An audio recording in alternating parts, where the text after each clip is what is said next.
Hello everyone, welcome back to my new mini blog. অনেক দিন পর চলে এসেছি একটা নতুন মিনি ব্লগ নিয়ে। তো আজকে হলো শিবরাত্রি, এখন বাজে 10:30।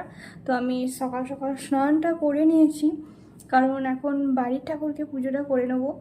এখন আমি আছি দিদির বাড়িতেই আছি, এখনও বাড়ি আমি যাইনি। একবারে বুঞ্চির পরীক্ষা হলে ওকে নিয়ে যাব আমাদের বাড়ি। আর এখন স্নানটা করে নিয়েছি।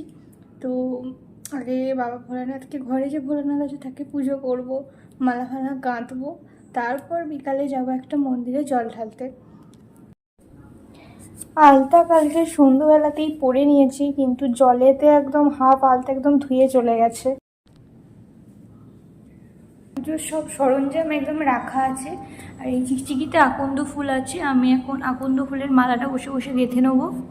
এই তো 2 ধরনের আকন্দ ফুল আর ছুঁচ সুতো নিয়ে বসে গেছি মালা গাঁথবো বলে। মোট 3টে মালা গাঁথবো, 2টো ছোট ছোট আর একটা বড়। ছোট 2টো মালা বাড়ির মহাদেবকে আমি আর দিদি পুজো করব, তাই পরাবো। আর বড় মালাটা আর একটা মন্দিরে গিয়ে পরাবো।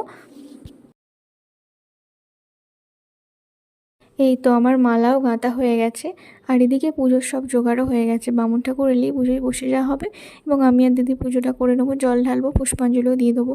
এই তো পুজো হয়েও গেল, একদম ঠাকুর চাপা পড়ে গেছে ফুল বেলপাতা ফলেতে।